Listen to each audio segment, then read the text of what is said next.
是不是我缥缈？孬种就是孬种，找死！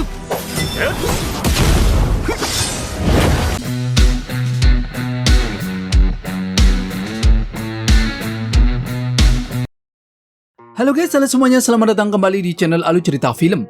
Dan bagaimana kabar kalian? Tentunya Mimin selalu doakan agar kalian semua dalam keadaan baik, sehat, dan bahagia selalu. Pada episode kali ini, Mimin akan merangkum sebuah film long series yang berjudul Martial Master untuk part terbarunya. Bagi teman-teman semua yang belum sempat menonton video sebelumnya, kalian bisa langsung menontonnya. Linknya ada di deskripsi. Dan jangan lupa bagi kalian yang baru mampir untuk mensupport channel ini terus agar Mimin selalu semangat dalam menghibur kalian semua. Oke, tanpa berlama-lama lagi, Mimin langsung saja masuk ke dalam alur cerita Martial Master. Pada episode sebelumnya, Tetua Long Ling Feng memberikan harta gulungan misterius kepada Qin Chen. Karena sebelumnya, Qin Chen telah mengusir aula penegak hukum demi dirinya. Qin Chen juga memberikan keterampilan yang ia dapatkan kepada Tetua Long dan sangat cocok dengan garis keturunan keluarga Long. Dengan keterampilan tersebut, kelak Tetua Long dapat mencapai ranah Martial Emperor dengan mudah. Di saat Qin Chen pergi, Tetua Long pun mencoba mempraktekkan teknik yang baru ia dapatkan. Ia sangat terkejut karena keterampilan tersebut sangat kuat sekali. Dan ia ingin tahu siapa sebenarnya Lord Qin Chen. Dan ia ingin sekali bertemu dengannya kembali. Sesampainya di sana, Qin Chen meminta untuk segera pergi dari tempat tersebut. Di sisi lain, Komandan Hong tidak bisa datang ke istana Piao Miao. Ia meminta kepada Peri Cilian untuk memberitahu kepada cabang istana Piao Miao untuk bekerja sama memblokir area sekitar untuk mencari Qin Chen dan Koulo Dazu. Peri Lian pun akan mencari sampai ketemu dan tidak membiarkan Qin Chen tahu konsekuensinya karena menyinggung aula penegak hukum. Komandan Hong juga meminta Peri Lian untuk memerintahkan seluruh kekuatan di domain Baitian dan ia ingin melihat apakah dunia masih memandang istana Piao Miao-nya. Kita kembali ke Qin Chen. Qin Chen dan para tetua pun telah sampai di kota Yaojian. Lalu di sana Qin Chen bertemu dengan praktisi muda yang bernama Yu Wuduo. Yu Wuduo mengira kalau Qin Chen dan yang lainnya ingin mencoba keberuntungan di kota Yaojian. Tetua Nanggong Lit pun terkejut karena nafas Yu Wuduo yang masih begitu muda namun sudah mencapai ranah Martial King. Lalu Yu Wuduo menjelaskan kalau semua orang di sana sudah mengerti kedatangan di kota Yaojian, yaitu untuk memperebutkan warisan pedang iblis. Qin Chen terkejut mendengarnya. Tuan Muda Yu juga tahu kalau Qin Chen dan Nona Xuan memiliki kultivasi yang tidak lemah, dan ia ingin tahu kedatangan Qin Chen dan yang lainnya datang ke kota tersebut. Lalu, di sana ada sekelompok praktisi dari keluarga Fu yang dipimpin oleh Fu Chunyun. Ia mengatakan kalau Yu Wuduan dan yang lainnya hanyalah pecundang dan tidak mungkin warisan pedang iblis direbut olehnya. Dan ia tahu kalau Qin Chen dan yang lainnya hanya dari kekuatan tingkat raja tertentu dari dinasti bawah. Dan itu hanya menyanyiakan waktu saja. Seketika Yu Wuduan pun sangat kesal dengan perilaku praktisi muda dari keluarga Fu. Karena mereka mengatakan pecundang kepadanya. Tuan Muda Fu pun mengatakan kalau Qin Chen bahkan tidak tahu apa itu warisan pedang iblis. Yu Wuduan pun menantang mereka untuk bertarung dengannya. Mereka hanya menertawainya dan mengatakan apakah hanya Tuan Muda Yu yang maju.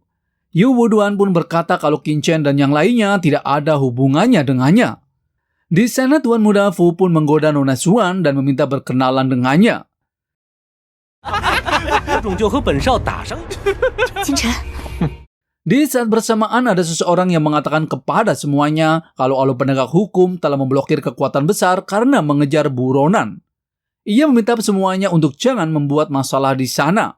Ia juga menjelaskan kalau sekitar sebulan yang lalu, aula penegak hukum domain Baitian memerintahkan untuk memblokir kekuatan tingkat kaisar.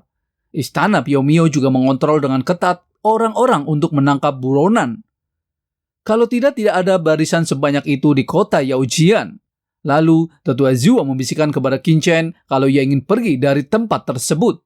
Namun Qin Chen tidak setuju karena jika pergi sekarang akan lebih merepotkan. Di sana, Tuan Muda Fu Chunyun tidak percaya dengan apa yang mereka katakan.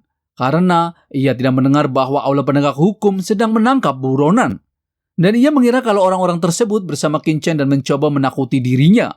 Seketika Qin Chen berpura-pura membela istana Piao Miao dan mengatakan kalau Tuan Muda Fu adalah pengecut.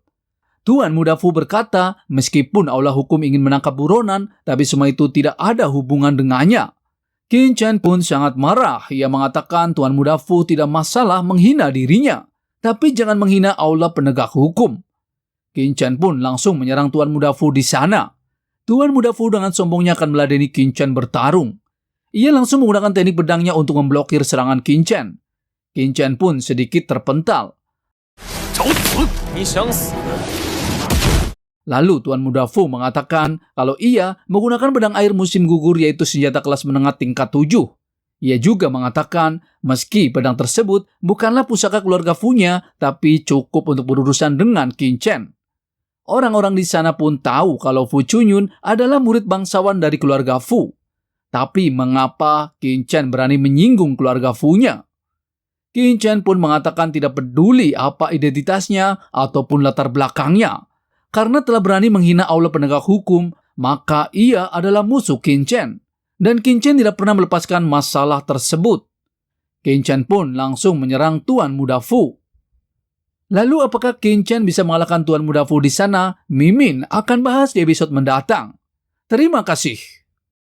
I don't ever slow up, no I don't take shit. I got no love for the fakeness. If you wanna play tough and wanna hate this, I'll always show up. I don't ever slow up, no I don't take shit. I got no love for the fakeness. If you wanna play tough and wanna hate this, I'll always show up and make a statement. I don't ever slow up, no I don't take shit. I got no love for the fakeness. If you wanna play tough and wanna hate this, I'll always show up and make a statement. Everything I do so instinctive and so passionate. Every word I move so descriptive like an adjective. I got a vendetta against people who patented being negative when you should be getting after it. I got facts over tracks, this and that. Spitting slow, spitting fast. I could roast, I could gas. Think I'm okay at last, but I don't know if that can erase all the past. And the pettiness, a reflection of the emptiness. Hilarious, you think you're worth my time, you're delirious. Mysterious, because you hide behind a fake exterior. Inferior, you know I'll always be a bit superior. Get off of me, this ain't no humble brag. I want you to hear words, you can say them back. I want you to feel free from the chains at last, and to believe in what you got, it was built to last, yeah. Now that I've been put through hell, I never got anyone's help. I had to do it all myself.